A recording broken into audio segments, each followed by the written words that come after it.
वह लड़का बहुत ही होशियार और स्वस्थ था, लेकिन पता नहीं क्या हो गया था। वह अपने जीवन का मकसद भूल चुका था और एक अजीब सा पागलों जैसा जीवन बिता रहा था। वह दिन भर अपना समय बर्बाद करता, सोता रहता और बेकार कामों में उलझा रहता। ऐसा लगता था जैसे उसके जीवन का कोई अर्थ ही नहीं रह गया हो। अजीत एक होनहार नौजवान था, पर पिछले कुछ महीनों से वह एक अजीब सी लापरवाही का शिकार हो गया था। न उसे समय पर नहाने की चिंता थी, न ही खाने की। कई गंदी आदतें उसने अपना ली थीं और अपनी जिंदगी में कुछ भी विशेष करने की बजाय दूसरों के मामलों में ही उलझा रहता था। दिन का ज्यादातर समय अपने गांव के लोगों की बातों और उनकी जिंदगी में खामियां निकालने में बर्बाद करता था। उसे इस बात की बड़ी दिलचस्पी थी कि किसका बेटा क्या कर रहा है, किसका काम क्यों नहीं चल रहा है, किसका घर कैसे चलता है आदि। अजीत के माता पिता, दोस्त और गांव के बड़े बूढ़े कई बार उसे समझाने की कोशिश करते, अजीत खुद पर ध्यान दे, दूसरों की जिंदगी में ताका झांकी करना छोड़। जो लोग मेहनत कर रहे हैं उनके पास खुद की जिंदगी संवारने का समय नहीं है। अगर तू भी खुद पर ध्यान देगा तो तेरी जिंदगी भी बेहतर हो सकती है। लेकिन अजीत को यह बातें बेकार की नसीहतें लगती। उसे लगता था कि वह तो सही है और बाकी लोग बस उसे समझ नहीं पा रहे हैं। उसने अपने हालातों को अपना भाग्य मान लिया था और अपनी ही दुनिया में मस्त हो गया था। एक दिन अजीत यूं ही जंगल की तरफ निकल गया। जंगल में एक पुराना रास्ता था जहां जाकर वह अक्सर अकेले वक्त बिताता था। लेकिन इस बार जैसे ही वह उस रास्ते से गुजर रहा था, अचानक उसका पैर फिसल गया और वह एक ढलान से लुढ़कते हुए नीचे जा गिरा। उसका सिर चोटिल हो गया और उसके पैर में भी गहरी चोट आई। अजीत दर्द से कराहते हुए वहीं बैठा था जब उसने एक सफेद कपड़े पहने हुए बूढ़े व्यक्ति को अपनी ओर आते देखा। वे एक महात्मा थे जो जंगल में एकांतवास करते थे।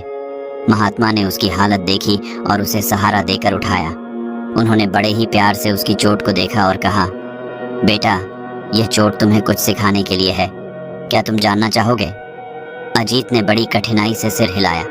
उसकी आंखों में पश्चाताप और आशंका के मिश्रित भाव थे।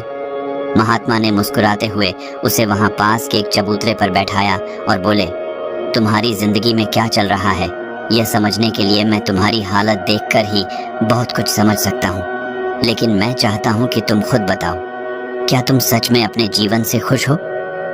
अजीत ने सिर झुका लिया और अपने दिल की बात कहने लगा।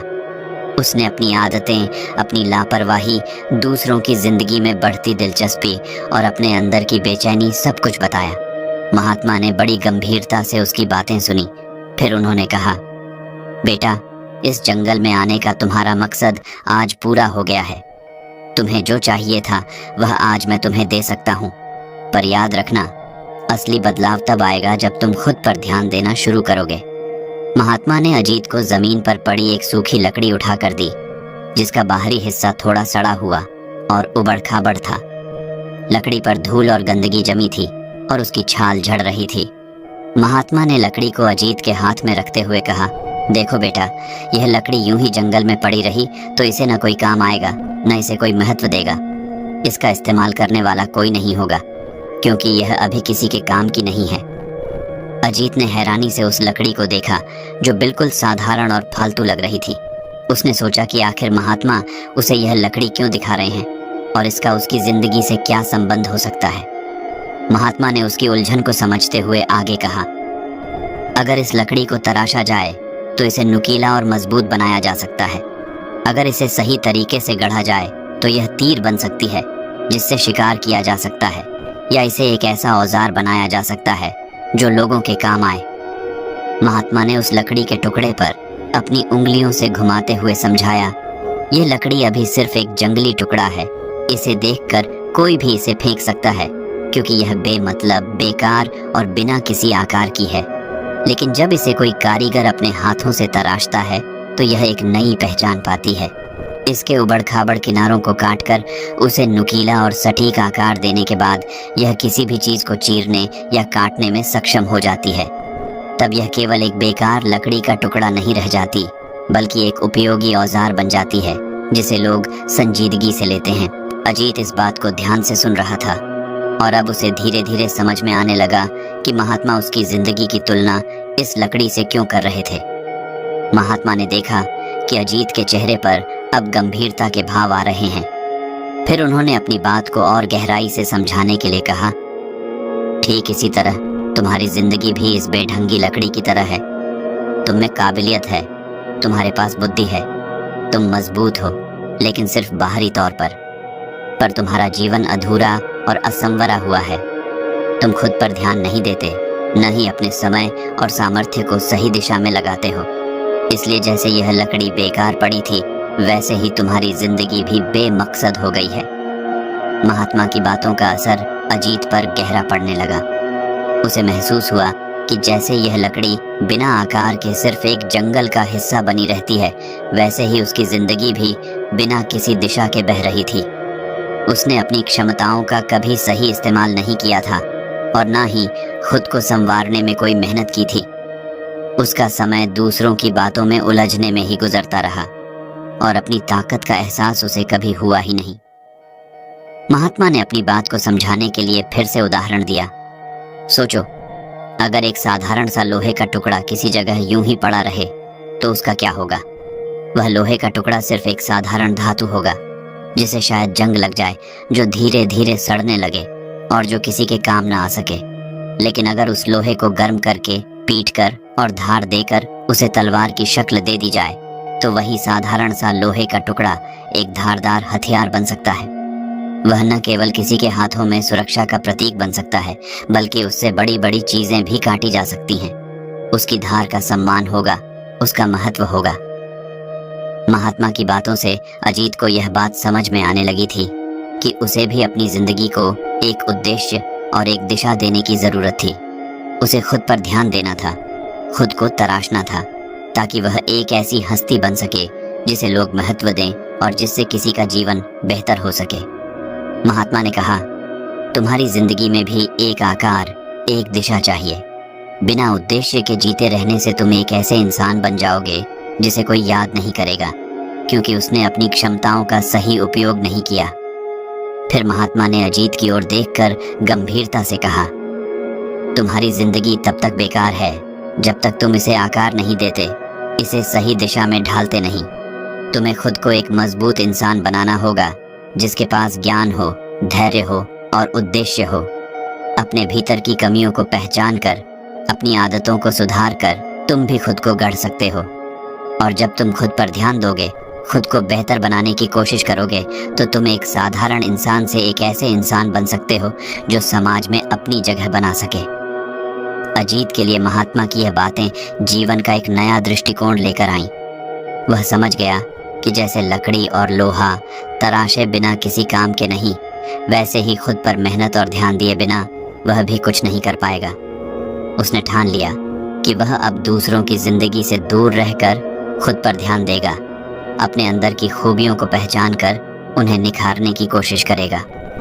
महात्मा ने अजीत को उसकी जिंदगी में सुधार लाने के लिए एक कठिन काम दिया।